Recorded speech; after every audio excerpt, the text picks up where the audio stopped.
President Trump still seeking decisive military options against Iran.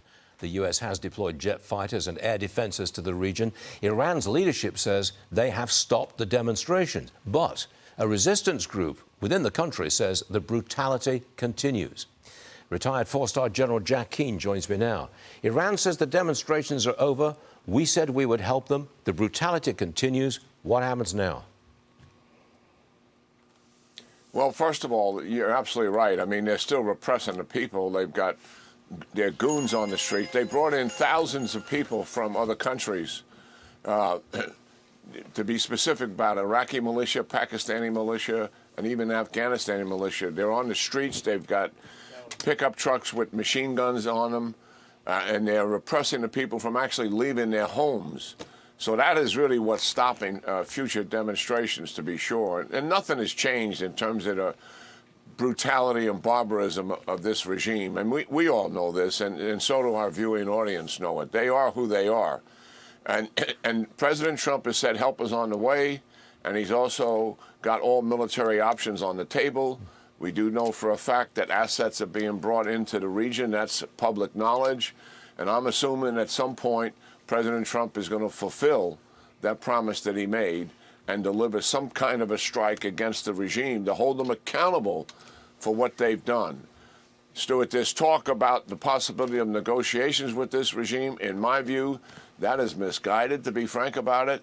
We should not take any step whatsoever that extends the life of this regime. We don't throw them a lifeline by legitimizing them after the horror that they have impacted on their own people. Conservatively, 5,000 dead, more likely closer to 15, maybe even 20,000, 26,000 in prison. And believe me, they will eventually execute thousands of those people in those prisons once the spotlight is off the regime. That is who they are. And I think we know who they are for sure. No lifeline for this regime. Listen, a military option by itself, Stuart, will not guarantee taking a regime down. The only guarantee of changing a regime is boots on the ground and you physically do it. That was Panama in '89, Haiti in '94, Iraq in 2003, and Afghanistan in 2001. Troops on the ground. But a military action, one, holds them accountable for their behavior, puts doubt in the other people's mind. Do we want to continue to support the Ayatollah? And also puts them, I think, firmly on a path to eventual collapse. And that is why I think we have to stick to it. Okay. Another subject. President Trump is set to meet with Ukraine's Zelensky today in Davos. Steve Witkoff, Jared Kushner, they're set to meet Putin today in Moscow. Are we any closer to a deal? I'll take the administration at face value here. I mean, I don't know the specifics of what's taken place in terms of the deals, and they've done a very good job, frankly, of maintaining operational security about the negotiations, because once it gets into the public arena, it's very difficult to continue adequate negotiations. So good job for them in doing this, because it's been going on about 8 weeks now. Yeah. And here's what I think is really the issue in front of us. We know that Zelensky and the Ukrainian people want peace and are willing to make a deal. And they've made some concessions to make that. We know President Trump wants it. And nobody would be even talking peace here if it wasn't for the president. But there is one person here who has yet to demonstrate to make any concessions to make a deal, and that's Putin. Yeah. His emissaries are telling our negotiators, I'm assuming, yes, we're willing to compromise on this, we're willing to compromise on that. But that isn't Putin. And when we have seen at the end, when we finally get down to doing something with Putin, he has rejected it over and over again.